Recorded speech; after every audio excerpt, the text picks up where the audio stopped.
Bonjour tout le monde. Nous sommes là aujourd'hui pour parler du développement du langage et la prononciation chez les tout-petits de 0 à 5 ans. Alors, nous avons notre invité ici qui va se présenter. Et merci. Bonjour Madame Delphine, bonjour à tous. Je suis Madame Laetitia Atepoussoro, spécialiste consultante petite enfance, spécialiste des troubles du langage chez l'enfant. Oui. Alors, comment arrive-t-on à détecter lorsqu'un coco a un problème de langage? Alors, la détection des difficultés langagières, on va dire que cela peut se faire selon le développement langagier de l'enfant, selon les différents stades du développement langagier de l'enfant, autant pour moi. Lorsque l'enfant ne babille pas jusqu'à 6 mois, lorsque l'enfant ne pointe pas, lorsque l'enfant n'a pas le regard dirigé avant l'âge de 3 ans, lorsque l'enfant n'est pas dans l'imitation, lorsque l'enfant on n'a pas l'impression que l'enfant a envie de communiquer autour de 1 an, 2 ans et comment ça se présente. Naturellement, on va voir des enfants qui essaient de communiquer avec le langage bébé. Ah là là là là là, souvent on mime une conversation, l'enfant essaie de, même s'il ne dit pas des mots audibles. D'accord? Et ça, ce sont quand même des signes bons pour le développement langagier. Donc, quand on remarque que l'enfant voilà, ne manifeste pas de désir de communiquer, voilà, il faut s'inquiéter en ce moment-là.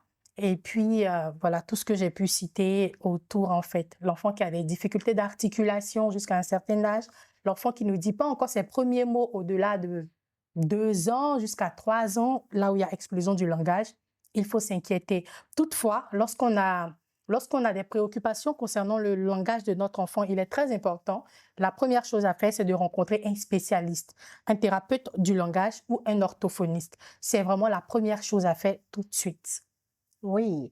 Et parlant d'aider l'enfant, Mhm. et comment est-ce que on peut, on peut apporter l'aide à l'enfant lorsqu'il a ce problème de langage? Comment est-ce qu'on peut l'aider? Comme je l'ai dit, la première chose à faire, c'est de rencontrer un spécialiste. Et Mhm, le spécialiste pourra donc situer la nature du problème. mhm, Parce que concernant les troubles du langage, il faut dire qu'il y a quand même plusieurs choses autour. Il peut s'agir de troubles associés à un autre trouble du comportement. Il peut s'agir d'un retard de langage. Il peut s'agir on va dire, d'une difficulté langagière due à une surexposition aux écrans. Donc, il y a plusieurs aspects qui peuvent expliquer une difficulté langagière. Donc, le plus important, là, tout de suite, quand j'ai des préoccupations, vis-à-vis du développement langagier de mon enfant, c'est d'aller voir un spécialiste. Il est plus avisé pour donner des recommandations, pour établir un diagnostic et pour démarrer la prise en charge. Et bien entendu, il y aura des recommandations, comme je l'ai dit, pour accompagner l'enfant tant à l'école qu'à la maison. OK. Mhm. Dans le plan d'intervention que vous faites, est-ce que vous impliquez le parent? Oui, c'est impératif. Il est impératif d'impliquer le parent dans la prise en charge de l'enfant. Oui.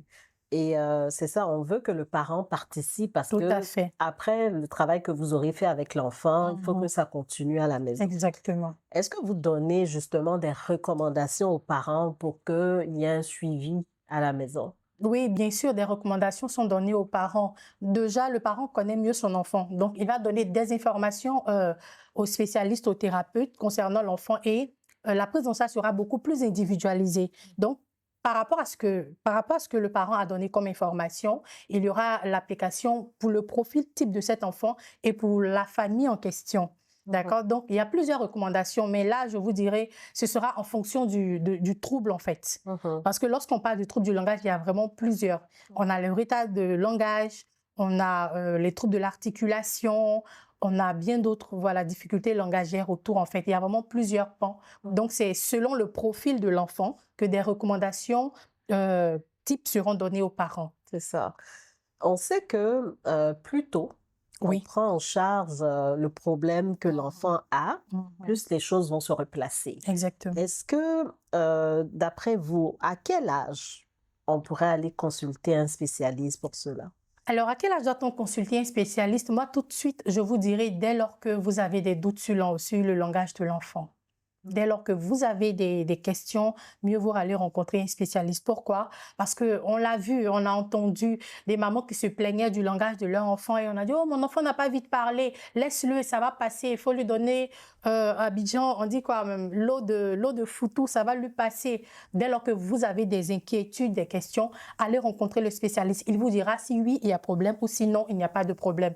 Quoique c'est vraiment à partir de l'âge de 3 ans où il y a explosion du langage, qu'on peut établir un diagnostic à proprement parler. Mais quand vous avez des doutes, même avant 3 ans, allez rencontrer le spécialiste, il vous dira quoi faire.